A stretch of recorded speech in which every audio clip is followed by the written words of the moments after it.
Hey guys, how's it going? So I want to do a laptop buying guide for 2024. This is kind of in conjunction to a best laptops of 2024 that I've used, but because of the nature of how I do my videos, I pretty much buy a laptop, use it for 30 days, and then do a review. So as a result, it's not really possible for me to review every laptop out there. So that's why, in addition to the best laptops I've used, I kind of want to give a guide out there. So if the best laptop you're looking for isn't one that I covered, maybe I can help you make a better decision. So I'm going to have links down below. These are affiliate links. These do benefit me. I don't care too much about them though. It's just like a little extra something. I'd rather gain your trust more than anything. So choose to use them if you want to. Don't if you don't want to. I just want you to make the best buying decision. Anyway, okay. So first, when it comes to laptops, there's 3 different types of CPUs you need to be aware of. There's the Ryzen 9 AI, which I'll just stay straight up. That's my preferred choice. That's my personal laptop that I use. And I'm still holding on to this Samsung laptop, and I'll get into this a little bit later on. So one of the best things about this Ryzen 9 AI is it does a good job not only being pretty good in terms of performance, but it's also very efficient when it needs to be too. So it's not going to do as well as some of those thicker and heavier gaming laptops, but it does better than the Snapdragon processors that just came out this year and the new Intel Core Ultra Series 2 processors and Series 1 processors that also came out between last year and this year too. So I think it strikes a good balance in the way I use laptops now. I tend to prefer laptops with that particular chip. That doesn't mean that it's the right one for you though. So you may be interested in the Intel Core Ultra Series 1 or Series 2. The difference between the Series 1 and the Series 2 are completely different. They're completely different chips, but they kind of have the same name. The Intel Core Ultra Series 1 chips actually performs better than the Series 2, but the Series 2 is insanely more efficient. You can get like Macbook levels of battery life, which is not something we've ever been able to get with Windows laptops. So keep that in mind. If you're into gaming laptops, I haven't seen any Intel Core Ultra Series 2 laptops with a dedicated GPU, so they're reserved only for the integrated GPU, and that gives you essentially the performance of what you would get from like ROG Ally X, if that's enough gaming prowess for you. So next is the big boy, the Intel Core i9 HX processors. I'll just call those the HX for short. The main one that you're going to see mostly in what I reviewed is the 14900HX, and that is by far the best performing Windows laptop you can get today, but you can't get more than 4 hours of battery life. The way those chips are designed, it needs to be running at 45 watts all the time just to run Windows basically, while the other ones that I mentioned can do anywhere between 3 and 6 watts, even 10 watts, and still be able to run Windows great. So it's just the way the Intel architecture that chip. If you only care about performance and you don't care about battery life and you don't care about fan noise and you don't care about the weight, then that's an easy decision for you. Go with any laptop with the Intel 14900HX. Just make sure that it's able to cool it properly. So today's sponsor is a toothbrush. I know, it's weird, but this toothbrush is packed with tech. This is the Oakley X Ultra S, and it's way better than the Oral-B electric toothbrush I use. First, it just comes with everything you need: a charging stand, a wall mount, but make sure you level it better than I did. Its adhesive is permanent, so only get one shot at it. It also comes with 3 different brush heads and a carrying case, one for cleaning, one for whitening, and one for gum care. And this is the coolest part: it's packed with sensors, which allows you to do AI voice guidance. And I know AI makes you roll your eyes, it does with me a lot too. But when you're brushing, this guidance helps you brush each quadrant of your mouth effectively, ensuring you cover every corner. It's reminding you to give equal attention to all parts of your mouth. Over time, this can make a significant difference in your oral hygiene, reducing the chances of missing spots that could lead to cavities. And when you sync it up with your phone, you get tons of details too. The first few times I wasn't doing it right and I was getting bad coverage, the AI coach really helped me brush better, and I was able to get 100% after some practice. I think this probably means that I have not been brushing my teeth right my entire life. It was also telling me I was applying too much pressure. Apparently that could damage my gums and enamels, and it could even lead to sensitive teeth, which I do have. So it's something else I didn't know. The noise is under 45 decibels. That's quieter than a gaming laptop under load. So really happy about it. Also, the battery is rated for up to 40 hours. I haven't had to charge it since I got mine. So this will be great for traveling. And as you guys may have noticed, there's a touchscreen too. So you can cycle between 5 different profiles for brushing. And on the home screen, there's 3 different sections, which on the top shows your brushing time, the left shows your score, and the right shows the amount of times that you brush your teeth for the day. Overall, I find this brush is better than any other electric toothbrush I've ever used. It's super quiet too, even though it goes up to 42,000 RPMs. Once again, I'd like to thank Oakley for sending out this brush and sponsoring this section of the video. Alright, so now back to more laptops. And next is the Snapdragon X chips, which kind of took the world by storm. I wasn't expecting them to be so good when they just came out. Those give you good performance. Not good for gaming at all, though, but they're incredibly efficient, and honestly, Windows just seems to run the best on those. It seems to run the fastest. And a while ago, I did a side-by-side comparison, and I found that the Snapdragon X chips just seem to open apps and perform Windows better, like no hiccups at all. If you're sure that your program runs on ARM properly, and you don't really care about gaming, then without a doubt, the Snapdragon X chips are going to be the best ones to go for. So I know it's a bit confusing, but I guess it's also good having choices. So with that being said, if you are a gamer, you're going to want a GPU. And thankfully, well, I mean, not thankfully, but from my perspective, to make things easier to explain, is the only GPU you're really seeing in 2024 are ones by NVIDIA with their RTX variants of chips. I would say if you can get from a 4060 and up, then you can actually call that a gaming laptop. The 4050 could barely play games, but it still can. I would say the sweet spot is the 4070. You're getting very good performance, and they don't cost as much. A little step up, you can get a 4080, and you're going to get a fairly sizable increase in performance, sometimes 20 to 30%, and from there you can start gaming in 4K. If you want the highest end, the 4090, they're very, very expensive, but you're only getting like a 10 to 15% improvement over the 4080 to the 4090, and not even in every single game. If you're playing mostly on 4K, you might see a bit of an uptick when it comes to getting something with a 4090. But again, you have to make sure that the laptop could cool it. To run the RTX 4080 and 4090 properly, you need at least 150 watts feeding to the GPU consistently when you're gaming. So you need to have a good gaming laptop for that. Thankfully, all the gaming laptops I tested that I'll be covering a little bit later on did meet that challenge. All right, so because of all the information I gave you, hopefully I broke it down to make it easy to understand. I always thought that people who watch my videos are already well versed in laptops and in the technology itself, but I found that I get a lot of comments of people asking questions. They're new to this and they don't know where to go, so hopefully this little section helped you.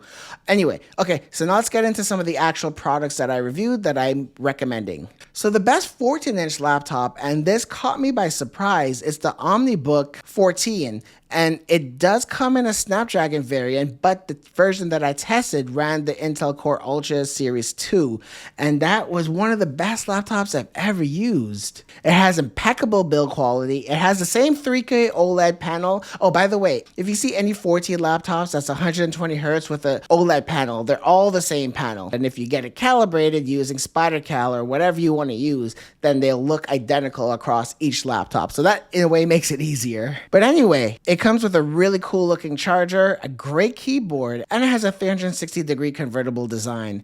The only thing is though, like the trackpad doesn't use Microsoft Precision drivers. It uses Synaptics, I think it was, but it just felt different. Not as bad as Synaptic drivers used to be in the past, but it wasn't bad, but it just felt a little bit different. And I love how the ports are kind of offset to the corner. It did a good job by not being necessarily in the back, but out of the way. But that is not a gaming laptop. While that Intel Core Ultra Series 2 integrated GPU can get some gaming done, I will not recommend it as a serious gamer, as even somebody like myself. I mean, I'm not satisfied with integrated graphics. So because of that, the best 14-inch gaming laptop, the thing is, I've only tested 2 of them, and I can't pick a winner because they are very different laptops. First is the ROG G14. The 2024 model is more of a high-performing 14-inch gaming laptop. ASUS put last year's version of the AMD Ryzen chip in there, which is still a good performer, but the only problem is it's not as efficient as some of the chips that came out this year, so you're not able to get as good as battery. You can probably get away with up to 8 hours of battery life if you're very conservative with how you use your laptop, but it also gets hot and it's loud, and the laptop does not stay asleep when you want it to, which is something that I really find very frustrating. But in terms of gaming performance, it is better than the Transcend 14. The reason why I can't pick between the two is the Transcend 14 is the opposite of that. It does not perform as well as the G14, but it never really gets hot to the touch. It has great battery. I was able to get anywhere between 10 to 12 hours using the laptop comfortably. The only problem is, though, you are sacrificing some performance to get such a functional, regular laptop. So I think in 2024, we're still straddling the lines where if you want a high-performing gaming laptop, you do have to give up some efficiency and quietness and a bit of a stealthy nature of how the laptop is compared to before. We'll see what happens in 2025. But overall, I think the G14 is a better laptop. It has better build quality, a better keyboard. The speakers are the best speakers I've ever heard from any gaming laptop, and that goes with the G16 and the P16, which I will talk about later on.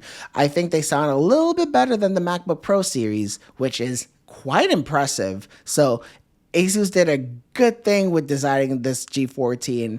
I'm excited to see what they bring next year in 2025. Okay, so next is the best 15 or 16-inch laptop that I checked out, and I'll just start off with this Galaxy Book Pro 5. I don't think it's the best laptop by far. I think Samsung is getting a lot better at making laptops. There's still some polish issues that I think they need to work out. So for example, the keyboard isn't as good as like the HPs or the Asuses, Dells, Lenovo's, etc. The trackpad, while large, same thing, just isn't as precise. The number pad I like to have, and that's one of the main reasons why I'm holding on to it, and this is using the new Intel Core Ultra Series 2. So battery life, I don't even know how much battery life this is. Like I use this almost every single day, and I rarely ever have to charge it. And because this thing is so efficient, I can just use a regular cell phone charger, and it charges it up just fine. So I really like this. I mean, what I'm saying goes with just about any Qualcomm laptop and also any Intel Core Ultra Series 2 laptop. But the main reason why I'm holding on to it is because I really enjoy the Samsung ecosystem. So I think I'm making a decision when the S25 Ultra comes out, I might be using that as my main phone. So because I plan on being in the Galaxy ecosystem, it does make a lot of sense to have this laptop, and I have a lot of Samsung accessories. I already did a full video on the Samsung ecosystem, which I can link down below, so if you do want to check that out, I think the ecosystem is a strong reason to go with this laptop over maybe other Windows laptops, and I think Samsung just keeps on getting better and better at making laptops,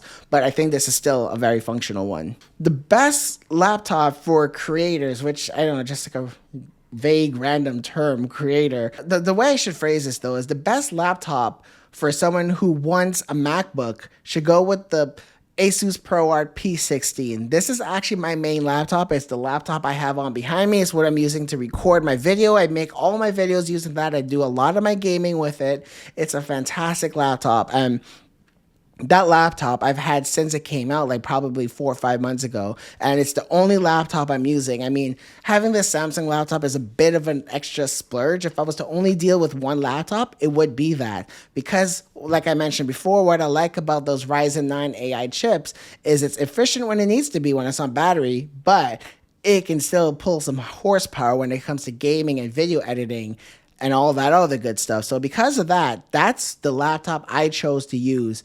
I think there's still some bugs, there's still some polish issues because this probably is a new chip, but there's been a series of firmware updates and it's been getting better and better. So I do recommend it, but a little bit of caution that there might be some bugs you might be dealing with. From what I've been hearing from my comments, it seems like a lot of people with the Ryzen 9 AI chips are experiencing some bugs that you probably won't experience with other gaming laptops or any other laptops in general. So just keep that in mind. The few bugs I've had, I've been able to resolve them or live with them. At some point, I'll do a full review of it. But like I said, that P16 behind me has been my main laptop. And I just kind of use this as like a extra laptop, which seems kind of ridiculous. I should probably sell the Samsung. But the best overall 15 or 16-inch laptop that I've used this year is the Surface laptop with the new Snapdragon X processors. It's a fantastic machine. It's got the best build quality out of any other laptop I've used. Yes, including the Razers, including the P16 behind me and probably rivals the MacBook, maybe even a little bit better. Everything about it is almost perfect. The only thing is though, the trackpad is a little bit small and the screen isn't OLED, but I had no issues with the screen. It's got a really good natural contrast. The color accuracy is good and the color gamut is really high too. And the battery just lasts for days and days and days on that laptop. And I just love the way it looks. It's incredibly premium. If I wasn't video editing or gaming, without a doubt, that would be the only laptop I use for probably the next 3, 4, maybe even 5 years. So one of the best laptops I've ever used. Okay, but if you're a gamer, you might want a dedicated gaming laptop. So there's a lot of options there too. If you want the best high performing gaming laptop, then I would say either go with the ROG Scar 16 or the Lenovo Legion 7i. I did a video last year comparing the best 3 16-inch gaming laptops, and honestly, the results of that, I know it's an older video, but the results of that still stand the same because this year, it's the same design, we just got a spec bump. So I find the Scar 16 to be a little bit better, especially because of that mini LED display, and I do like the gamer aesthetics of it. But if you want something a little bit more understated and sometimes at a much better price, the Legion Lenovo 7 is actually a really good option. And I did a full review on that recently too, if you want to see the longer video of that. But you're able to get the full performance out of the 4080 or the 4090 and also the Intel Core i9-14900HX. And I think it's just a fantastic gaming laptop. The only issue is, though, you kind of need to be plugged in all the time. It can barely run Chrome on battery because those older Intel chips just weren't meant for portability. But when you plug it in, though, you're getting much better performance than any of the other laptops out there. But if it was up to me, I would prefer the Scar 16 over the Lenovo if they end up being roughly around the same price. But if you do want portability in a gaming laptop, then I would recommend either the Alienware M16 or the ROG G16. The best 18-inch laptop, the best one is easy. It's the Razer Blade 18. I've used all of them extensively, and the Razer Blade 18 I've used for probably 4 months before I sold it for the ProArt 16, and it was a great experience all around. The keyboard has a short travel, so it took me some time to get used to it. That's the only issue. Everything else is flawless. The screen, whichever one you choose, whether you choose the 4K 200Hz panel or the QHD mini LED, and my recommendation is to 99% of the time, for most people, go with the mini LED version. The 1000 nits of brightness is really close to OLED level, but it gets much brighter. The 4K panel does look sharp, but you're losing a lot of contrast. It just does not have that pop. So unless you require 4K, go with the mini LED panel. And having them side by side, they were both plenty sharp enough. I don't think you need to be worried about not having 4K on an 18-inch display. And what I liked about those the most were the speakers were fantastic. Not only did they just command a good amount of presence, but it does some wonderful acoustics where you're able to have a full surround sound effect. Like when I'm playing Call of Duty or Overwatch or single-player games, the entire soundstage just becomes spherical. So that's a good thing about having an 18-inch laptop. You don't need dedicated speakers or a soundbar or a gaming headset or a monitor. It's all one device, and that's what I love about 18 inches, and no other laptop does that better than the Razer Blade 18. And if that's out of your budget, maybe look around at last year's version of the Razer Blade 18 because in terms of the specs, they perform almost identical. If you still can't find the budget for any Razer Blade 18s, then I would suggest the ROG G18 with the 4080. So those are my top laptop recommendations. I want to throw in some gaming accessories while we're at it because I did use a lot of them. And in terms of my favorite keyboard, it's the Glorious GMMK3. I don't even have affiliate links for this product yet, so that's how much I actually love it. I did buy it initially when it came out, but I just returned it to order my own custom one. So that's one of the cool things about it. There is a boardsmith where you could go in there and you can start customizing the keyboard endlessly. But if you don't feel like dealing with that, the regular ready-to-ship model, which is what I had, was great too. What I liked about it had a full 100% layout. I know because I work in finance, that's important to me, while it might not be for a lot of you.